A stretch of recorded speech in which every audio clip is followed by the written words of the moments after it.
Thank you so much for tuning in. Make sure you are subscribed to the Substack DaftOnDraft.football, where you will get access to all of these charts on Google Drive for every quarterback in the class, access to insider information on the Discord channel, film rooms every single week, live chartings every single week, big boards, positional rankings, more and more. So make sure you are tuned in.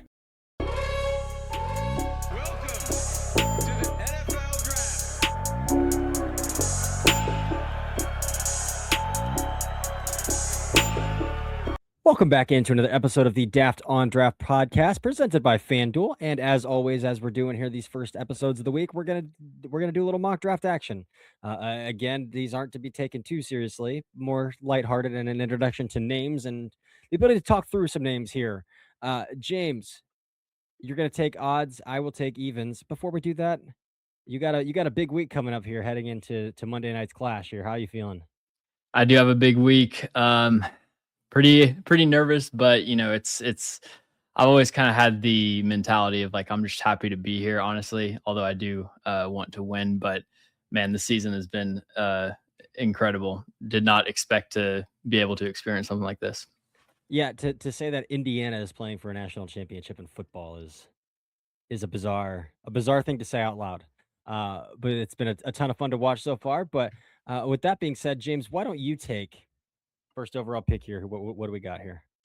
Yeah, so pretty easy decision, especially following that semifinal, Oregon versus Indiana. I think Mendoza clearly established himself as quarterback one. I mean, I think even by his standards, that was probably his best game of the season. I mean, he's been on a heater in the postseason for sure. Did see him get to his third read on that touchdown to Surratt in the end zone. So that was nice to see. But we will go Mendoza here at number one. I love it. So brings us to number two here. Do we still think that Dante Moore is the second overall pick, or do we see him trending more towards 5 and below here?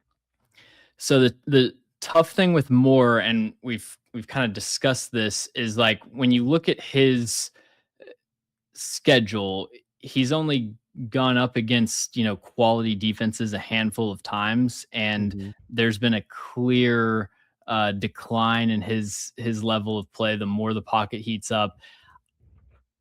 Look, I mean, Dante Moore is what going to be 20. He's only 20. yeah, Yeah. he's going to be 20.9 when he gets drafted. So it's understandable that he's a little bit behind the development curve, just in terms of his response to pressure.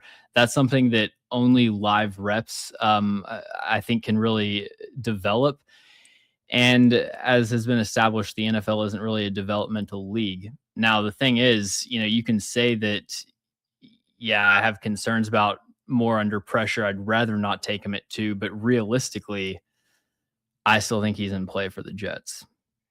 I do too. I mean, and if not at 2, or if the Jets don't want him, I think somebody's coming up to get him anyway, Right. right? So, like, at this point, I think we're still sticking here with Dante Moore at 2. I mean, it's the QB tax. You can say what you want about the play under pressure. Again, the age thing plays in. We'll see if he declares. I was told that Oregon has gotten a pretty good feel on most of their underclassmen except for Dante Moore so far. And the Raiola thing, I know there's the report there that says Raiola would be willing to redshirt for a year, and he is coming off of a broken fibula, but that's still only a 6 month at the high end on the recovery time frame. And I can't think that a 5-star who with 2 years of starting experience is going to take a back seat here. Yeah, that makes sense. Do we think the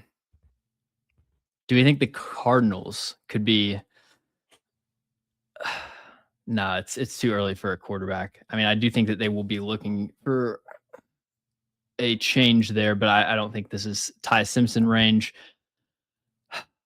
Man, this is the part in every mock where my brain kind of freezes. Um,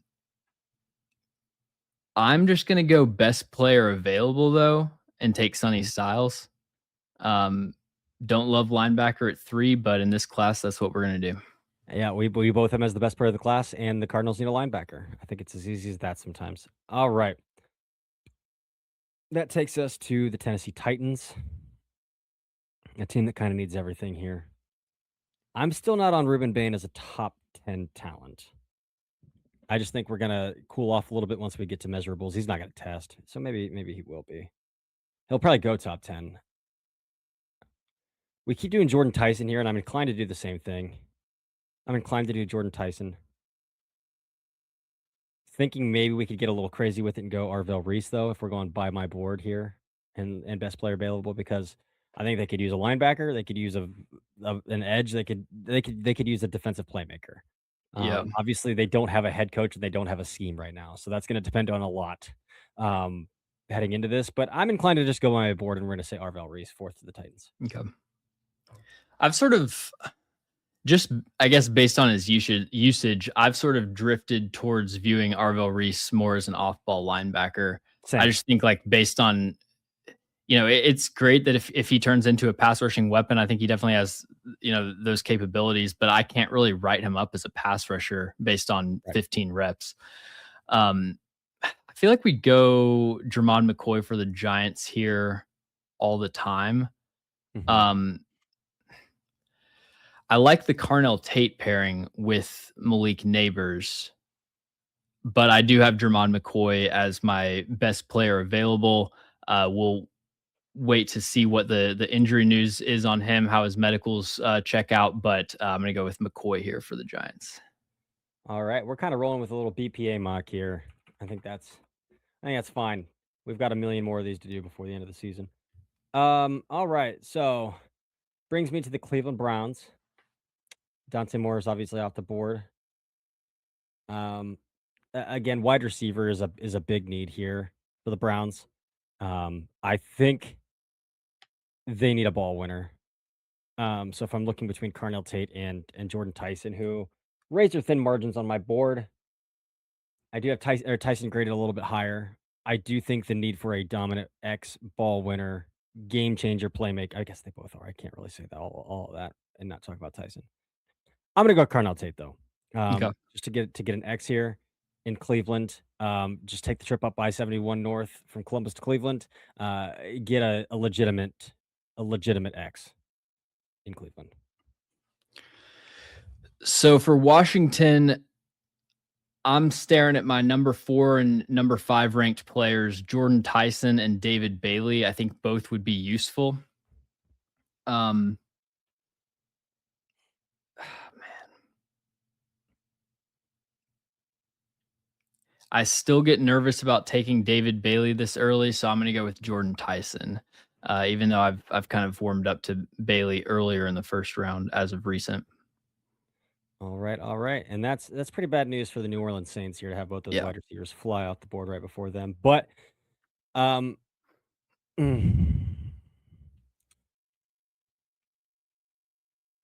with the Cam Jordan retirement thing, it just feels like Ruben Bain would be a pretty solid fit to slide right in there, body typing wise, profile wise. That feels like a good fit. I guess Cam Jordan's not officially retiring, but like pretty close to the end of his career. Could happen this offseason. Ruben Bain feels like a good predecessor Yeah. to Cam Jordan. So we're gonna go Ruben Bain to the Saints. Nice. Okay, so the Chiefs, to me, they've got 3 options. Mhm. I actually think that Kenyon Sadiq has become one of the more underrated players in this class. It seems like everybody's like completely off the Kenyon Sadiq train. I just wrote up his report. I think he took like huge steps forward as a route runner. Clearly, after week 12, he like learned how to use a rocker step, and it completely transformed his ability to separate. I think that Jeremiah Love could be useful here for the Chiefs, but their pass rush is just so toothless. Mhm. I got to go David Bailey to juice it up. Bang. There we go. All right, Cincinnati Bengals, they have to draft defensive side of the ball. Like they are putting up 30 points a game and they're losing a lot of games because they're giving up 30 plus points a game. This feels pretty like again, I think this is a good Sunny style spot, but I think this is a pretty easy decision here to take. Just go best player available. Ugh, there's part of me that wants to go Peter Woods, but I feel better about best player available, and let's just go Caleb Downs. Get a transformative player in that defense. Step up, step down. We'll see if he can Yeah. rotate back, but yeah, we'll go Caleb Downs. Okay, the Dolphins are a little bit tricky. So could consider Makai Lemon here, with, Tyreek Hill probably, um, on the way out eventually. Could go Spencer Fano at right Okay. tackle. I think that's what I'm gonna do. Spencer Fano, we don't know their scheme, Right. but, fits the old scheme. I imagine that, he's pretty scheme versatile, and, yeah, can play right tackle. Patrick Paul, took a big step forward this year, so you've got your franchise tackles there. Yeah. All right. Dallas Cowboys here. Again, this is an easy landing spot for one of Sonny Styles or Arvell Reese if they fall this far, given their new linebacker. I do think it's probably too early for a name like Josiah Trotter to come off the board, who would be my next linebacker in line here. With that being said, I know Javonte Williams has had a pretty decent year.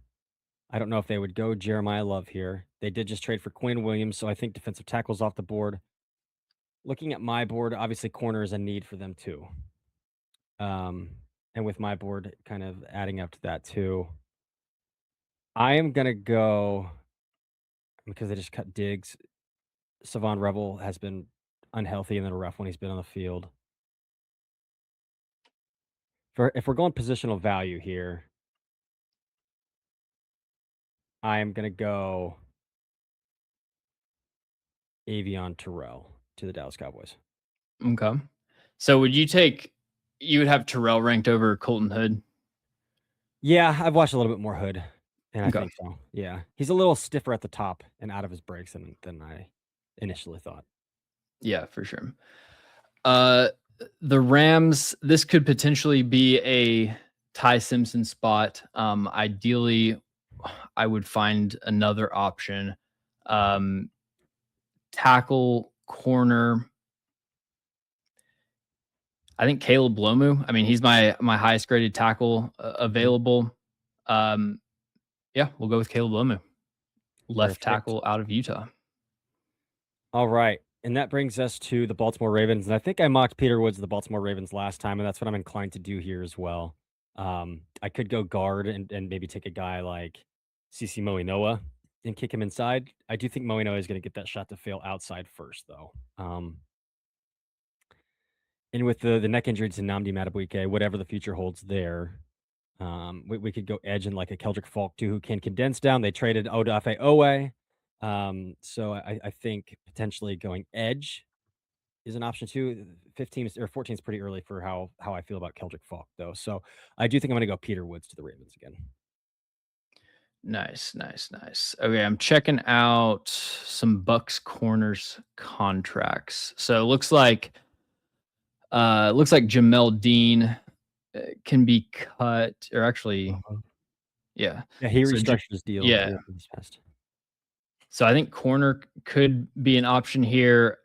Edge would ideally be an option, but you got to go way down my board to TJ Parker at 48 to find another edge. Um, You have Parker above Falk.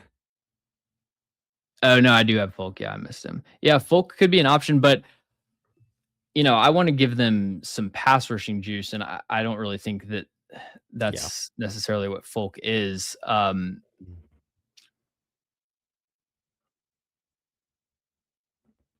Do we still have Makai Lemon on the board? We We do. do.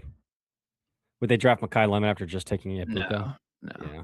Uh, what's the Cade Otten contract situation? I'm Let's pretty sure he's a free see. agent. Uh, yes, so Cade Otten will be a free agent this year. Let's take Kenyon Sadiq, All tight right. end out of Oregon. Kenyan Sadiq off the board. All right, New York Jets. We did go Dante Moore there. Okay, this is an easy Makai Lemon spot here. Pair him with Garrett Mhm. Wilson. Get your young quarterback a new wide receiver too. Again, they've built out the trenches pretty well with the two offensive tackles, stud offensive tackles, and Fashanu and Membu. And I think their interior is good enough. And they got a pretty bargain deal out of Josh Myers and have re-upped him for 2 more years out of that as well. So uh, I think this is a good offense to insert another playmaker and then insert a rookie quarterback into, depending on how everything else plays out there. But Makai Lemon to the Jets. That is a pretty easy pick that I set you up for. You sure did. Okay, so I feel like for the Lions, every time we just take the best available interior blocker, I still feel like they need an upgrade from Mahogany. And Mhm. so I'm going to go with Francis Moanoa. In this universe, they do a private workout. He's good flipping to left guard. Cool. Awesome. Minnesota Vikings. I see. If we did this mock last year, I'd say, yeah, they take Jeremiah Love because they presumably didn't have any holes. Their rosters turned out to be pretty darn thin. Um, The thing is, we can go with all these teams and justify why they won't take Jeremiah Love, but then we end up with him going like I think last yeah, time we ended up with him going 27, which like isn't going to happen. It's just right, you can come up with a scenario where each of these teams individually pass on him. right. But I Like I mean could have that taken doesn't him mean you have to 12. take him. It doesn't really matter. Right, I could have taken him 12. But also their general manager is an analytics nerd. Analytics Um, pill, yeah. yeah, I'm not sure he's taking a running back first round. So if we're looking at premium positions, I think that leaves us to corner. And if we're going to corner, Brian Flores is going to ask his corners to come up and punch a little bit. And that leads me to land with Colton Hood here to the Vikings, who we've talked about as one of the more physical corners at the top of routes and press man. So I think, and again, Brian Flores does run a lot of cover three looks. And so I think you can circumvent a lot of perceived stiffness issues by having him punch and then open and turn and run. Yeah. So we're gonna go Colton Hood to the Vikings. So for the Panthers, they just doubled up at edge last year. Um, could still use like a base defensive end like Keldrick Falk potentially. Um, I think as far as receiver, like with Tedero McMillan, Jalen Coker, and then you replace Xavier Leggett with Casey Conception. I kind of like that. The Mhm. way that those three skill sets blend together. They do need a defensive tackle. And Caleb Banks is my number one player. What do you think, Banks or Conception? Talking first round wide receiver 3 years in a row. Has that ever happened? Like, when's the Yeah, last time that's this true. happened? Yeah, let's go You know? Caleb Banks. Yeah, yeah, yeah. Yeah. You're right. Caleb But at the Banks. same time, like, they could very well just be like, we're not doing the sunk cost fallacy thing, and they could just move on from Leggett. So, like, I don't know.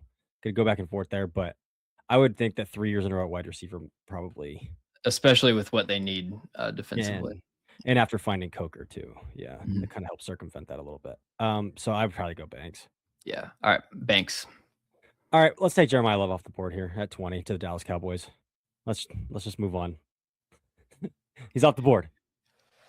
All right, for the Steelers, we've talked at length about Ty Simpson and how this is a little bit too early for us, but we are predicting here they don't really have any other options, so we're going Ty Simpson, quarterback out of Alabama. Um, Smart as a whip, but I would say he looks great until you see where the ball ends up. Yeah. Yeah, my take is that if Dante Moore goes back to school, we're having a 1 quarterback first round, and it's first overall, and we're not gonna see another one. That's my take. I don't know if that's even a hot take given the quarterback class, but, It's um, if I were just evaluating these players' tape and then predicting what was going to happen, I would agree with you. But the fact that Ty Simpson declared, or at least I mean, we'll see if he ends up declaring. Um, and there was reports that he was only going to declare if he felt confident he was going in the first round. That leads me to believe that some yeah, teams like him. yeah. I even the playing through injuries thing though, like that's a conversation we had too because I was told that, he played through 3 different injuries. He's hurt his back in a game midseason and then elbow bursitis the last 2, and then he cracked a rib against Indiana. That doesn't make me feel better about his profile though. In his 1 year in a pretty slender frame that's also Mhm. pretty capped out that you had 3 injuries in 1 season. Yeah. It actually might make me feel a little bit worse. All right. Chargers, defensive line, offensive interior. I think we could Probably go offensive interior is the move here. Um, Khalil Mack is getting up there. Odafe is a free agent. Tuipuyotu, I'm gonna butcher that every single time I try to say it, did have a great year, 12 sacks, kinda broke out a little bit. I think they could go I think edge is a priority for them. I know people wanna harp on the interior of their offensive line, but if Mack retires, they can't re-sign, Owe, which I think they have a good shot to, edge is looking rough. But my issue is that Folk and Thule are pretty similar body types, pretty similar pass rushy, like, pretty similar skill sets. I mean, Harbaugh's gonna keep harping on the trenches. Let's go Vega, Iowa to the Chargers. I think it's got to be 100% of Chargers mocks. We've picked a guard. It has to be, yeah. Okay, Eagles at 23. If I had an answer on if AJ Brown's going to be on the team, then we could pick a receiver. Um, It they seems pretty seem over. That seems pretty over. they seem like the type of team to end up with Keldrick Folk though. Mhm. Um, as kind of a developmental guy.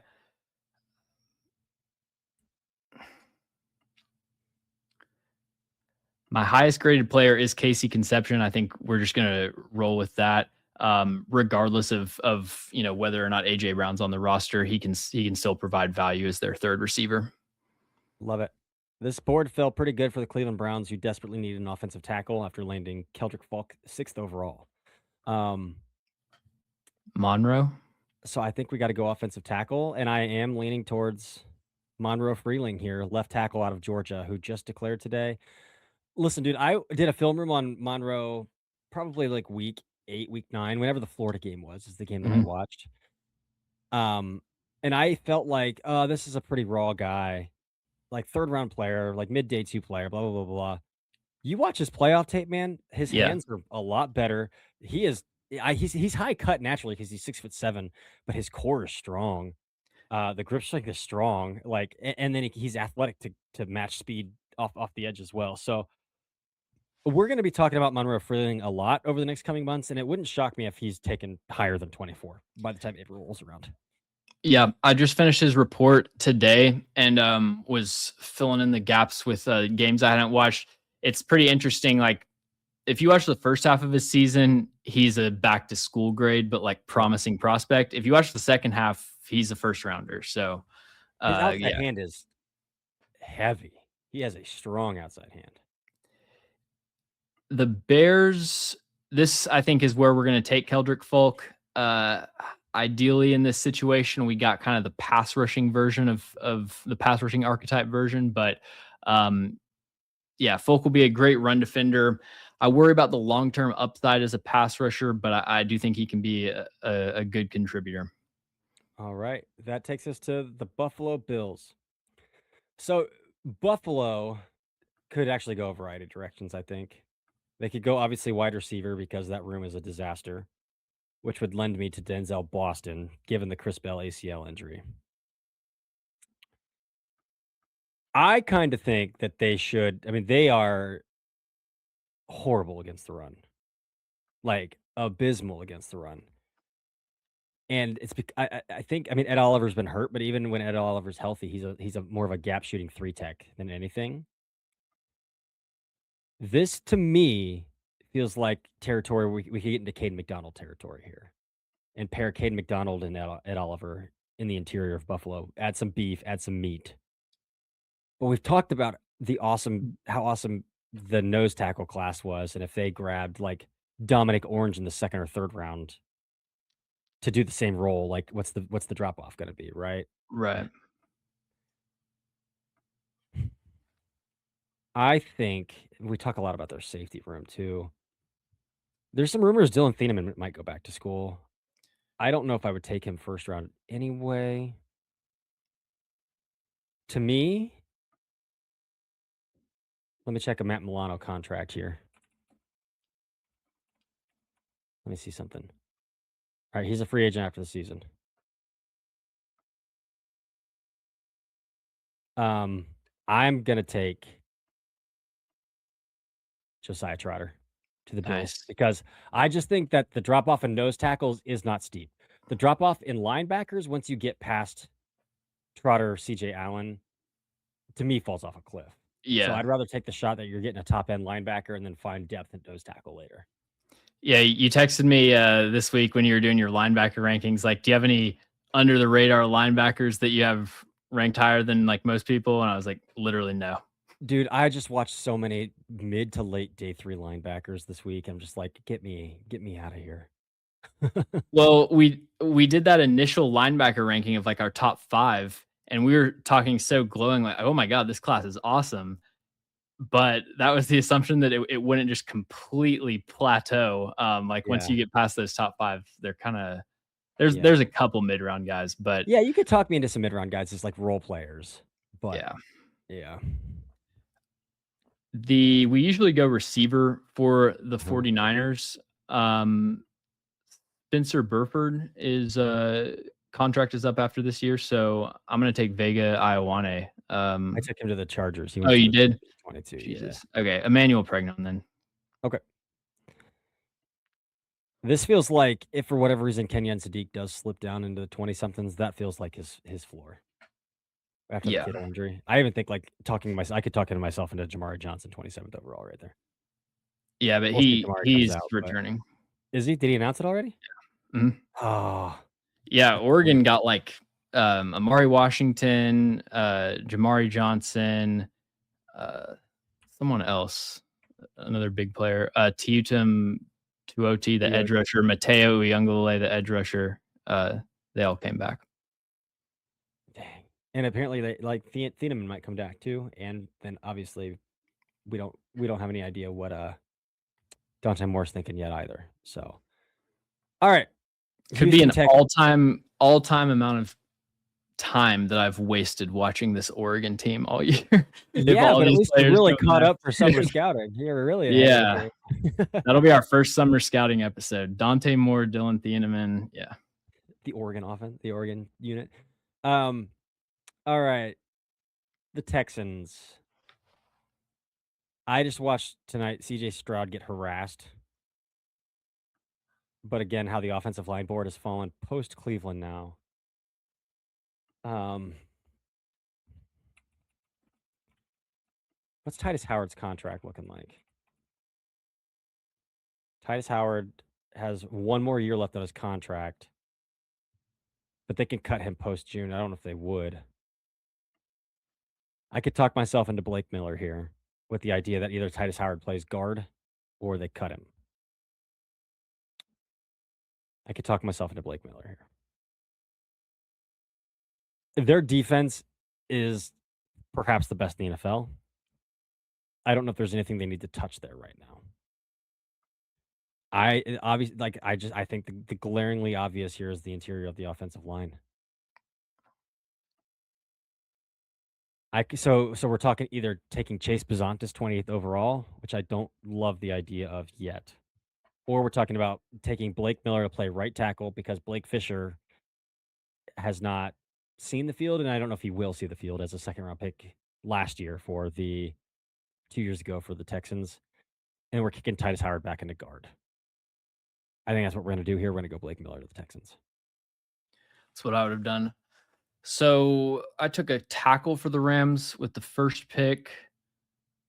Yes, Caleb That Lanu. sets up pretty easily then to take Mansour Delane is still available, right? Mhm. Yes, we will Yes, take he is. him.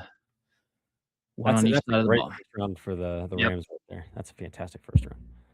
All right. They might be able to punt for quarterback another year too, with Stafford probably winning an MVP here.